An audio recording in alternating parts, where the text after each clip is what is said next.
When you say apple, you have a picture of an apple in your head. It may be a red apple, it may be a green apple. If you're allergic to apples, you probably will have a picture of hives on your body. Well, I want to stay away from apples, right? Or apple pie, my grandma's apple pie. So the word apple elicits something different for everybody, yes? So every word, every phrase, every concept that we have, that we use to communicate with each other, it has a picture and a feeling to it. And that's the underlying picture, what I was trying to share with you, what I was sharing with you just now with constellation work. So we usually just deal with the word and the concept.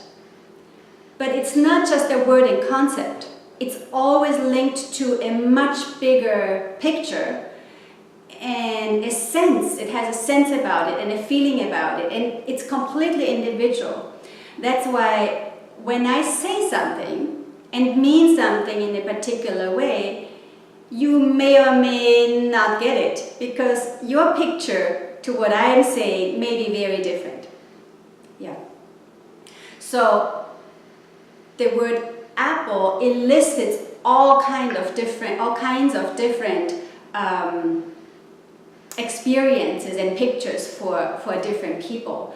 And so does marriage, so does motherhood, so does sisterhood, so does business, so does money, cancer. Every concept and word that we deal with in life has an underlying picture that informs us in life, really, and from which life then we create a particular story on the surface level. So that's the individual part, and then of course comes the family part, where on a soul level we are linked to the greater family system and how we are tied to what our family members, how they viewed marriage, and the challenges they had. If we just use the word marriage, challenges they had with marriage, and how the women viewed marriage and the men viewed marriage, right? So we have the individual picture that we operate out of, but the next one, the family, the family picture, whatever that is that we inherited. Maybe we inherited from our Aunt Henrietta that you can't trust any man, and maybe we inherited from our mother that all men are users, and maybe we inherited from both our grandmothers, marriage is hard work and I'm not going to get any pleasure out of it, right? So you get this mix then of these different dynamics that running underneath, you're not even aware of them, that create then your very particular personal story of what marriage looks and feels like to you. And then, the next level up, the next layer up is the collective. How are you, through you individually, through your female lineage of your family system, linked to the collective female dynamic of collectively women think marriage is hard, and collectively women thinking men are users, and collectively thinking men can't be trusted. Can you see what an enormous force field that would be, that you as this individual person are tied to, right? You are here, you are tied to the family system, you're maybe tied to 10 different women in that particular way, but because they are tied and you are tied also to the collective female dynamic, suddenly that energy field just broadened, right? So now you are dealing not just with the individual, the family, energetic mix, you're also dealing with the collective mix. That's why it's so hard to change these patterns and these dynamics that we are living out of, because we are dealing with such huge forces. And the fourth layer, or the fourth level, that's where the experience of survival comes in. So a woman who is tied in these 3 different ways will do everything she can to remain in this stuck situation because her survival programming will be tied to it. So she will be angry and frustrated and wants to get out of marriages that are not working for her, but she can't because on a survival level she knows if she gets out she's going to be all alone and she's going to suffer, and her very survival is at stake. So this is like an even greater force field now, keeping a woman stuck doing what she does that doesn't work for her, because on the very core of her programming, her survival as a woman, as a human being, is tied to the collective, the family, and then the individual programming. Can you see how the layers we have to kind of uproot and make conscious and heal in order to stand free in life of all of these inherited ways of operating? And so the 5th layer is where I am working. I'm working with all 4 programming layers, and the 5th layer is where I help a person understand these 4 layers are all just programming: the individual, the family, the collective, the survival, the physical survival level. They're all linked to each other, they're all tied to each other, they all feed each other. But you are not that. You are the underlying life source, and you're just operating through these 4 levels of programmings. But as you look through them, you make them conscious and you release them, you can actually live program free. Right? So that's the level that I am inviting people to get to. Let's make all these 4 levels conscious. Let's heal all of them so we don't have to keep regurgitating and running the programs over and over and over. And then life can just move freely. Yeah, so those are the 4 layers of programming that are unique to me. I have not heard anyone else describe it this way, but for me these 5 levels were like a gradual realization. First, with Brain Gym, when I first learned the whole healing modality was for my child, it was Brain Gym. How can I help my child through simple exercises be less angry and less afraid and more happy? Yeah, so I learned very simply how to help my child immediately with anger and frustration and fear through simple exercises. That was the personal level. The next level, when I found out working with families that the children are actually repeating challenges that the parents are not resolving from their life. I could see that in a family system where it was a 3-generational entanglement touching this innocent child who was living out a trauma that had nothing to do with him. It belonged to the father and his father. So for the first time when I did Brain Gym, I saw a 3-generational entanglement, and I said, well, if I want to help children, my work was always about helping children be free. Then I have to work on the level of the adults, because that's where the entanglement starts and the child is really at the mercy of the parents having done their healing work, the parents being free. The child is really innocently carrying entanglements that have nothing to do with it. So that's when I came to constellation work. That's when I really learned the different layers of the family dynamics and how the different family dynamics entangle us and our children and our grandchildren. So I learned that dynamic through constellation work. And then at one point I became very ill.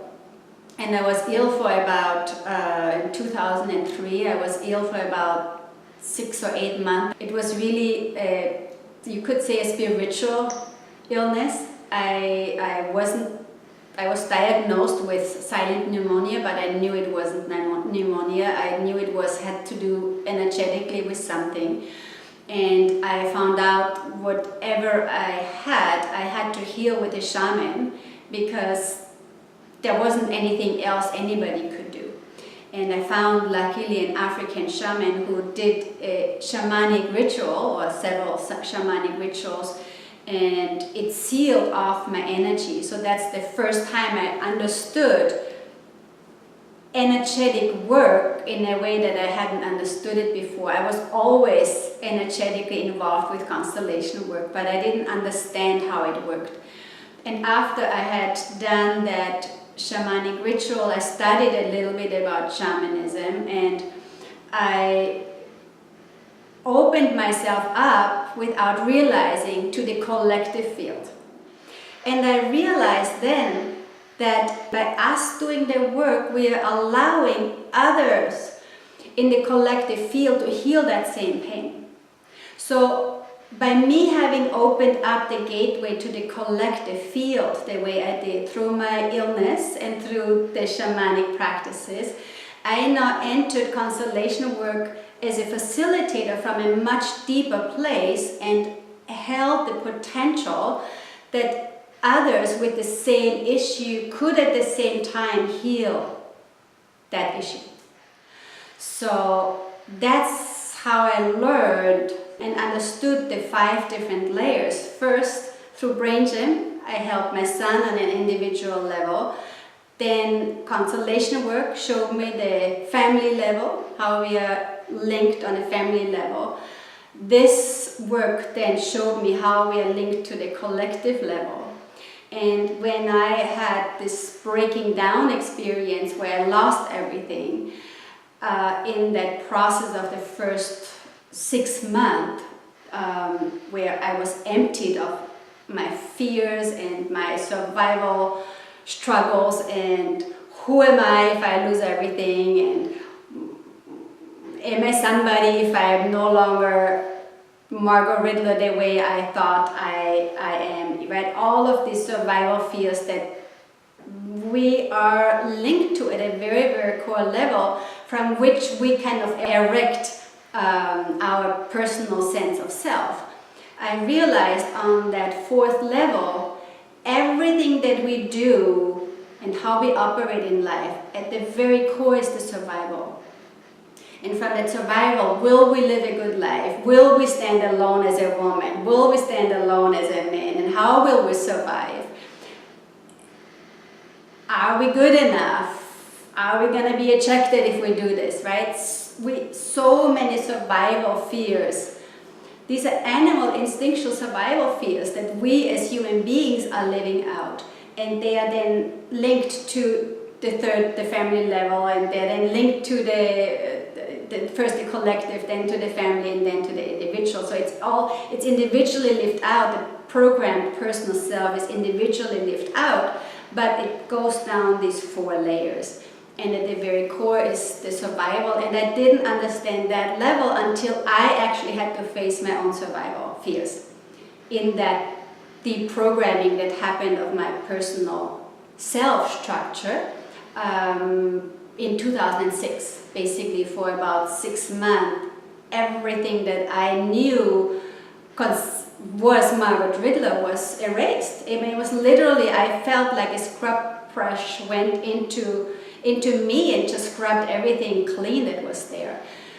For instance, I didn't have words for constellation work anymore. If I had to explain it, it's like the words were no longer there. The file that had contained everything about constellation work, the file was empty.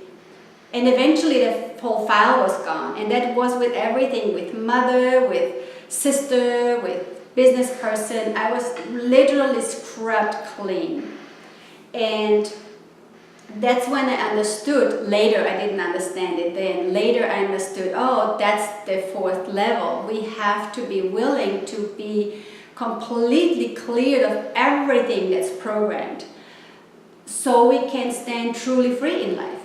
Yeah, so that it's really my own progression of how I learned all of this. It's not something I studied or read in a book. This is Margot Ridler's personal deconstruction process and learning how does the personal self work and what is true freedom, what really makes us stand in life in a way where we are vital and alive and happy and joyous no matter what we have in life.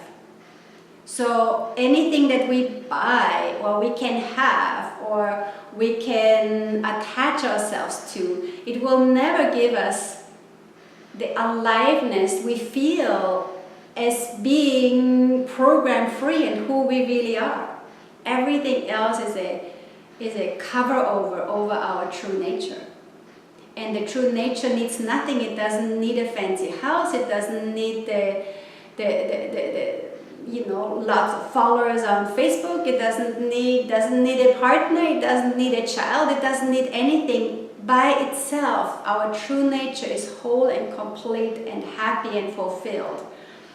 And everything else is then comes on top of it, but it doesn't diminish or make it bigger or better.